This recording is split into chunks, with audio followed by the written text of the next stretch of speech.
Welcome to the wonderful world of wine. We are your hosts, Mark Lindsay and Kim Simone, exploring all things wine with you. You can find us on Facebook at The Wonderful World of Wine.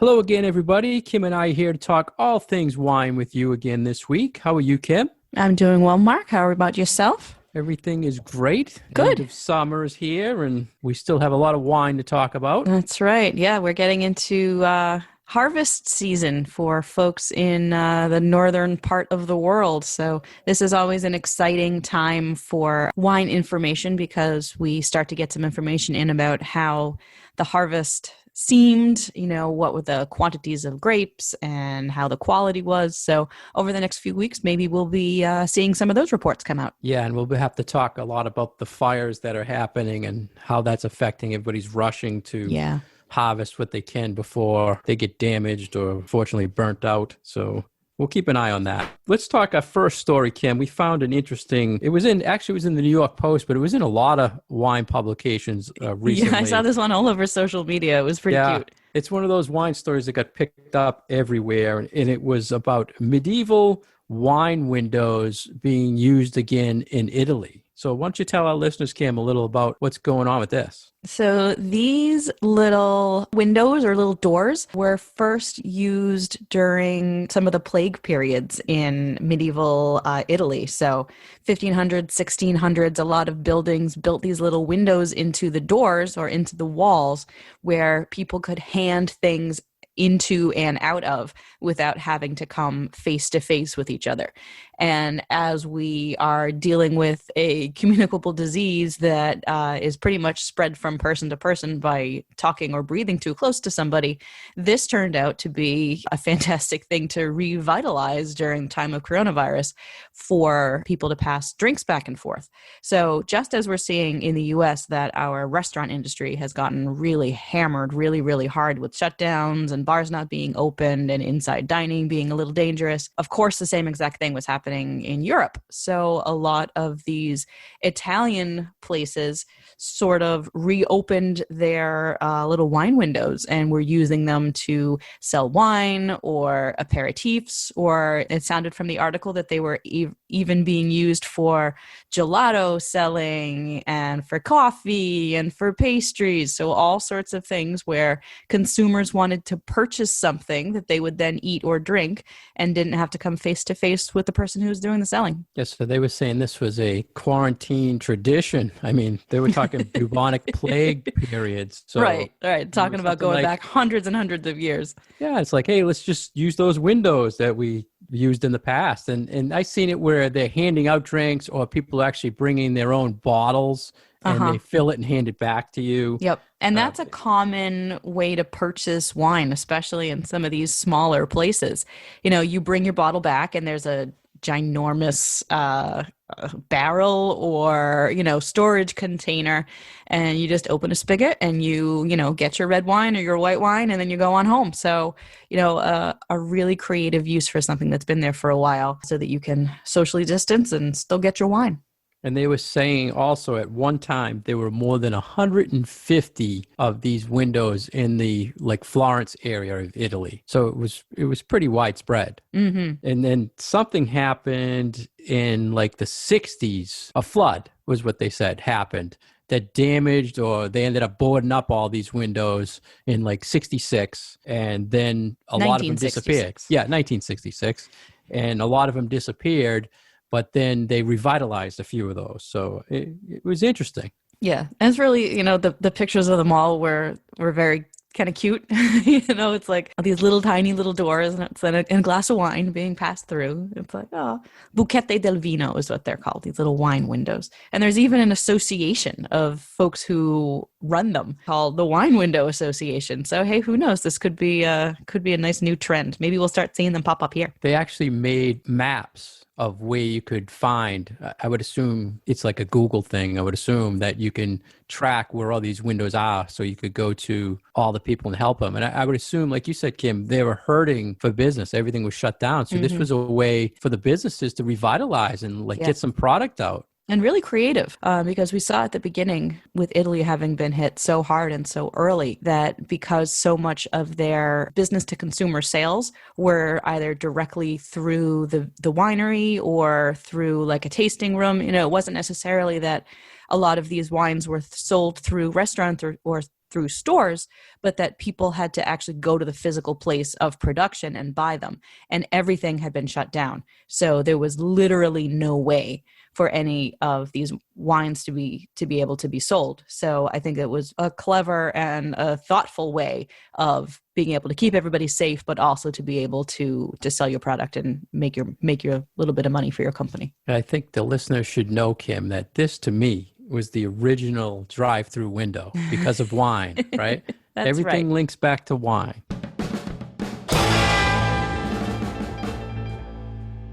You're listening to The Wonderful World of Wine. We are your hosts, Mark and Kim. You can find more information about myself at vinitaswineworks.com and more information about Mark at his website, franklinliquors.com.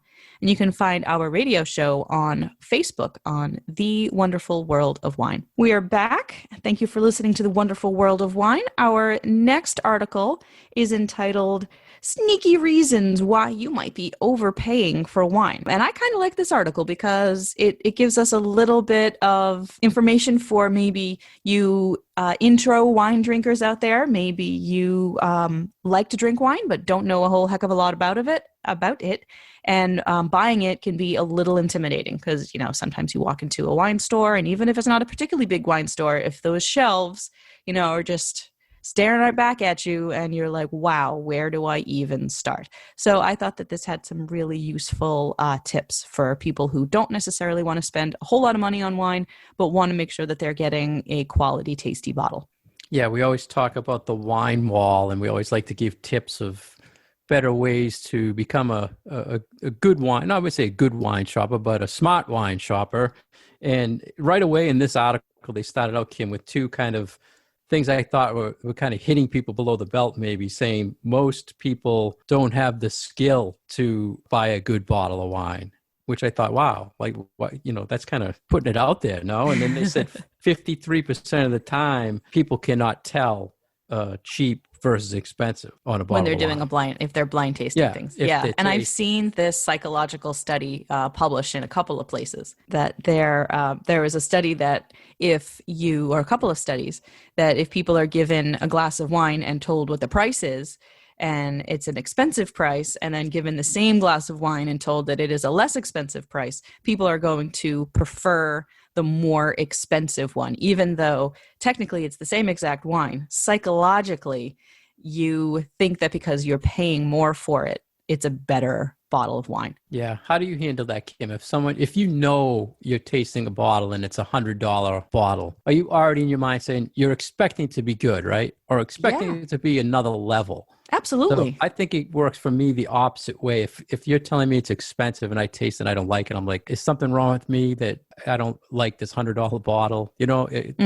What am I not getting here? Yeah. So I've gotten more comfortable, I would say, over time, being able to say, okay, I understand that this is a bottle that's, fairly expensive, and being able to say, I still don't like it. If I don't like it, I don't judge myself necessarily and say, oh my goodness, there must be something wrong with me. I think I see it more as, okay, I can recognize that this is a good bottle of wine.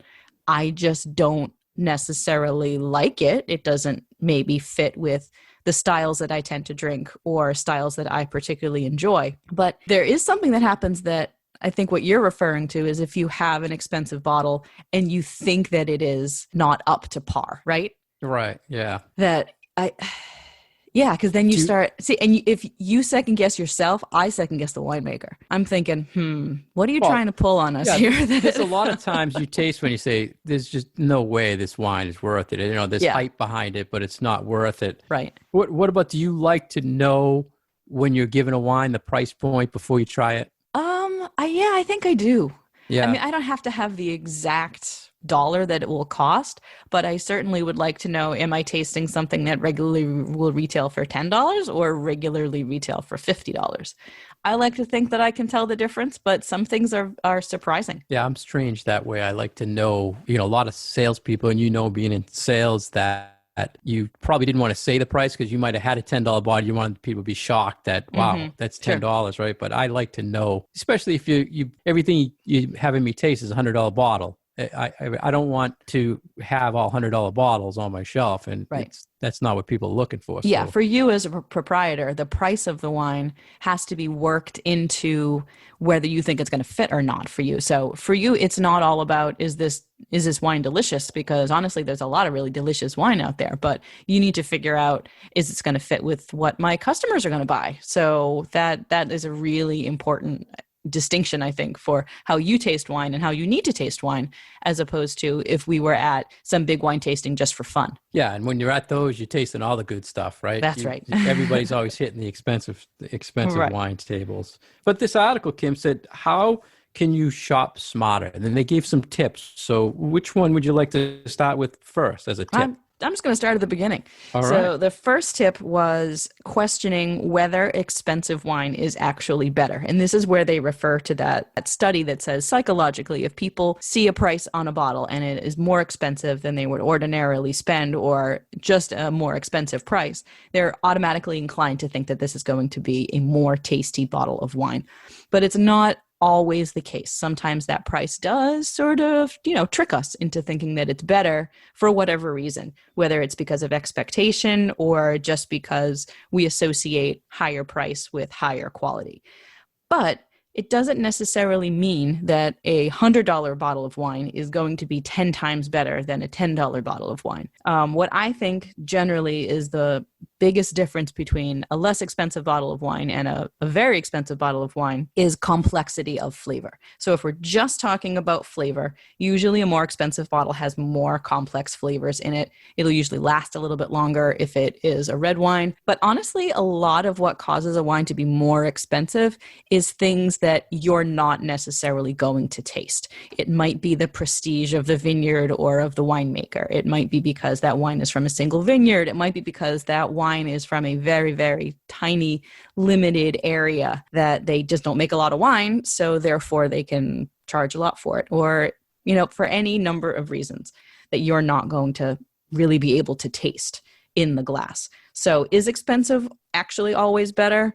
Not really. I have a sweet spot of pricing that I think lots of good wines land in. I usually stick to between $12 and $25 a bottle. That's not to say that a $50 bottle isn't going to be better than that $20 bottle of wine. Sometimes and often it is, but it's not always the case, especially if it's a style that you like at a less expensive price point. You're going to like it better than a more expensive one in a style that you don't really like. Yeah, the goal here is just to find some sort of value in wine, and that value to each individual is different based on how much money you can really afford to spend. Right. So if some people, an expensive bottle of wine is all they're drinking because they have a lot of money to buy, it doesn't mean that it's good money. It just means that's what they like to spend. I like to look at this point kind of the opposite way, Kim, is a lot of people think inexpensive wine is really good. So I would say on the other end of this, don't think that all inexpensive wine is bad wine either. Right. Does that make sense? Yes. It's like kind of the reverse of this. Don't start at the top. I mean, there's a lot of inexpensive wine that is really good quality wine. Yeah. And I think that's really smart to bring up because there is plenty of stuff that is not expensive and that, they could charge twice for, and it would still be a good value wine for that amount of money. But yeah, I like where your head's at, where you're starting on the, don't degrade the less expensive stuff because it actually could be, really quality juice. And I've got a whole mess of those wines that are less expensive, that are my everyday drinking wines. And I'm perfectly happy drinking those, and they didn't cost me a whole lot. Yeah, I agree with that. So what was next, Ken? They're saying corks, right? They talked Right. about corks. So corks versus having a screw cap or having a glass cap. And I think this is where we're talking a little bit more to the novice wine drinker here. So screw caps on better quality wines have been around for about 20 years now. So it started like around the year 2000. We started to see wines from New Zealand, Australia that were good quality and bottled with screw caps. And I think it took the public a really, really long time to start to understand that better quality wines don't necessarily have to have a cork in them. We still do see that those highest tier wines, those really pricey ones, will still have a natural cork. But as producers change to using plastic corks or using kind of more fake corks, Stelvin, which is the official name for screw caps, I think really came into its own as the next best thing to a cork. So the lesson here is if you see a screw cap on a bottle of wine, don't think that that automatically means that it's kind of a crummy bottle of wine. It's not an indicator of how good the wine in the bottle is. So don't be scared of screw caps. They're saying that you pay 8% more if it has a cork. Is that what they were kind of saying? Yeah, that it adds a dollar or more to the cost of the bottle. So the article is saying reasons you're overpaying. Are they saying if you buy a corked wine, you're overpaying, where you can get this value if you screw cap wine? I think that there's also that sort of prejudice against better bottles of wine that don't have a cork in them, that people still associate either a cork bottle with better quality or a screw cap with a poorer quality. Yeah. I don't know. I'm just kind of trying to relate it to what the article saying why you're overpaying. It doesn't, to me, either way, it doesn't matter. It all goes back to that expensive, inexpensive to me. Yeah, that's true. It's kind of a weird, kind of a weird point to me. The next one, though, I thought was a good point, saying don't be afraid of lesser known grapes. Right. And I actually love this. This is what we live to do, try to introduce people to other grapes in the world and right? to say, there's more than just Chardonnay and Cabernet, and you can find some great values if you learn some of these other grapes. Right. And I think this plays into the point that I mentioned before, where you might be paying a little bit more money for something that is familiar. So say Chardonnay, and just because it says Chardonnay on there and you're familiar with Chardonnay, to say Chardonnay is sort of the cheddar cheese of the wine world. Everybody knows what cheddar tastes like, and pretty much everybody knows what Chardonnay tastes like. But if you sort of branch out and try and buy different grape varieties that maybe you have less familiarity with, because they don't have the popularity and the cachet and the familiarity that Chardonnay does, you're not paying that sort of extra premium for the reputation of Chardonnay. Does Chardonnay earn its reputation? Absolutely. But there's still a lot out there that is wicked cool and very delicious and just not as much in the public eye. So definitely explore those less familiar grape varieties, because you will get a little bit more of a bargain, especially on a restaurant wine list. Yeah, and I always like to put little notes or different varietals next to well-known varietals. Say, hey, if you like this, and I'll put an arrow towards the Chardonnay, and I'll say, try this. Yeah, absolutely. And you do that on your business card where you say, if you like this, try this. So people should look for those little things when you're shopping or at a restaurant. Ask for suggestions. I like Chardonnay, but tell me something out of the box that you think is a good value for me. Right. And if you've got a good server who knows wine, or you're in a wine shop that has staff like Mark who know what they're talking about and know what all their wines taste like, they'll be able to give you direction as to what to try that's going to fit with the kinds of things that you like. And then you don't have to worry about paying that premium for that familiar style or that familiar grape variety. And then they talked about lesser known grapes, followed up with a perfect point to follow up with is also choosing from other areas or other regions. And these really go hand in hand. It's just like Chardonnay is a very, very popular grape variety. Napa is a very, very popular place. So choosing things from regions that are a little bit less familiar might still have a fantastic value and a really lovely taste to the wine, just might not be a place that has the cachet that other places do. Yeah, certain grapes are what we call international grapes that are grown all over the world. Chardonnay, Cabernet, you can find great values in Cabernet from like southern France that in Napa would be a $50 bottle, and southern France is $10. Right. Same grape, a little different profile, but still great juice and Right. great Or something value. from Italy, or,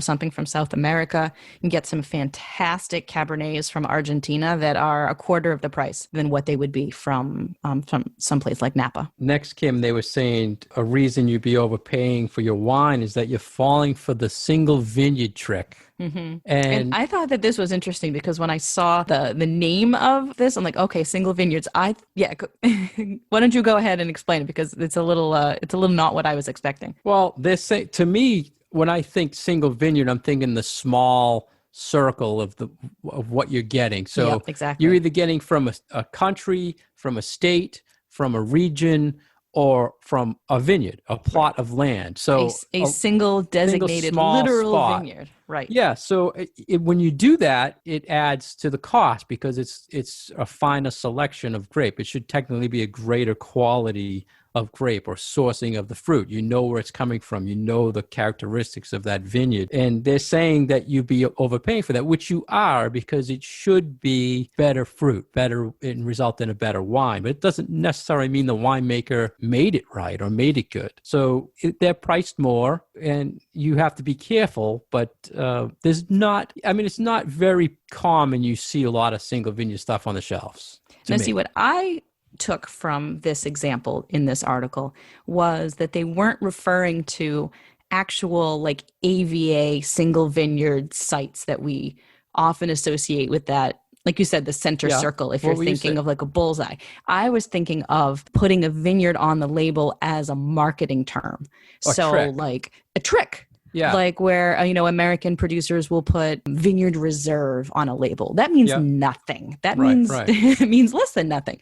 And I feel like a lot of producers will do that for maybe some of their less expensive bottlings that they want people to think are a little fancier, where they'll put like Julia's Vineyard or Frank's Vineyard. And, you think that it's something a little bit more special and more like that localized site, because that's what we generally associate with single vineyards on a label. But I think that in this case, they're referring to it more as that marketing gimmick. That's interesting how we got two different, but now that you said it that way, it is the classic trick that they use their trade name of the wine as a vineyard name to soak you in, which is followed up. And the reason your point makes a great sense is because the next point they said is that you're buying something labeled reserve, which is also a trick. So I would assume they're looking at the trick as far as single vineyard. Yeah. So I think those two kind of go hand in hand. And, that's I think a really useful and smart thing for wine shoppers to realize and to know about, that there are these tricks out there that wine labels pull you in by using these terms that you might not even think about as being just a marketing thing. So it can be very valuable to just know these few things that when you see it on a wine label, you'd be like, your radar kind of goes up and you're like, oh, okay, I got to pay attention to what they're trying to do, because marketing can be very sneaky. And we certainly see it all the time for on wine labels. And this is something that I think could be helpful if people are aware of it. Yeah. So in the United States, there's the reserve or the special blend or the winemaker select or whatever single barrel type things in wine world are not regulated. So someone might see a $10 bottle or a $20 bottle that says reserve, and you think, wow, the reserve one's $20. It's got to be great value, but you're actually probably overpaying because reserve doesn't mean anything. Not for American wines. Yeah. If you're talking about French wines, Italian wines, Spanish wines, then reserve means something. But if we're talking about California wines, that's the areas where they really have no regulated meaning. The next one, Kim, I had a really point of view on this because they were saying the reason you're overpaying is because you're shopping from a stack of wine. So you're walking in the store and you're seeing a stack of this wine. It says special $10, whatever. You're overpaying if you're buying from a stack. What did you think of this? I don't agree. All right. I'm with you. I'm with you. Because I think that their point that they said in here was, okay, if a retailer is buying wine in such quantity that they have so many cases of it that they can build a stack of it in the front of the store, they are getting a discount on that wine. They're either getting a price discount or they're getting free goods that go along with those wines that are then usually expected to be passed along to the consumer to bring down the price of the wine. This has been my experience in wine. When a store buys a larger quantity, they get a discount, they get a cut. I've always seen it that you then pass along that savings to the consumer so that you can put up a big display and a big sign and pull your customers in, kind of acting like a loss leader so that then people will be interested in buying that wine for the price, but then will stick around and buy other stuff to build up the rest of the money that you'll make as the retailer. So I don't necessarily buy this idea that if you're buying from a big stack of wine that somehow you're paying more for those bottles or for the quality of the wine in the bottle. Yeah, if you see a big stack of wine, the reason behind that stack is to sell it. It's not to make a nice display. It's there to be sold, and they got a good deal. They should be passing the good deal on to you. It doesn't mean that you're overpaying for it. And chances are you're going to get a good deal on it. So I kind of didn't agree with that. I'm with you on that. I like when we disagree with the articles. Yeah. Well, this one we. Next, Kim, they said don't know where to look on menus so you're overpaying if you're not looking in the right spot on the wine menu. Right. What'd you think of this? I feel like it can go a couple of different directions. So they did make a point that wines by the glass usually are not particularly good value because the cost of the wine or the cost of opening that bottle of wine to pour a glass of wine out of that bottle has to cover the cost of that bottle. Because what if they never sell another glass of it? Then they're out 3/4 of a bottle of wine. So usually wines by the glass are not a great value. It could have different value in your eyes. If you only want a glass of wine, then sure, that's more of a value to you because you're not going to want to buy a whole bottle. But as far as buying a bottle of wine at a restaurant that is also served by the glass, sometimes those bottles are marked up a little bit more. Not everywhere, but sometimes that does come into play for the pricing of those wines that you can get either by the glass or by the bottle. But their other point was that there are, depending on the type of restaurant that you're in, the general pricing on their wine list, to stick to just over or just under $50 or just under or just over $100 bottle, depending on how pricey and fancy schmancy the wine list is. I don't think I have enough info to be able to say yay or nay on this one because I honestly haven't paid that much attention to pricing on other people's wine lists, and maybe I need to do a little bit more of that. Just always go by the rule. I don't get the cheapest. I don't get the most expensive. I kind of just get something in the middle or something I've never seen before or no, I can't find. So, but it's harder if it's a wine list that's full of esoteric things and you don't know where to start. Like if it's all sorts of things that you have no familiarity with, that can be super intimidating. And there are some restaurants that I go out to and I look at the wine list and I'm like, I don't know any of these wines. Even me, I might know the styles of the wines, but I don't know the producers. So if it's happening to me, it's happening to everybody. So yeah, and to your point, we're running out on time here, Kim. But there's two things left that they said that you're intimidated or you're shopping or dining at the wrong place, which is what you kind of mentioned when you're looking at the menu. If you're intimidated by, ask for help because, 30% of the people are overwhelmed by the list and by a store's selection. And if you're in a place and they're not helping you and you're overpaying because you're buying the wrong things because they're not assisting you, then you have to find another place to go because they should help you, ask you your price point, ask you your profile, and you'll be a better shopper. Yep. Absolutely. Always ask for help. And if the staff makes you feel bad for asking for help, then that is not a place for you to be shopping. Restaurant folks and retailers should be making you feel welcome and comfortable in where you are shopping. That is just good customer service. And then you're going to want to go back and shop there some more. So it benefits them and it benefits you.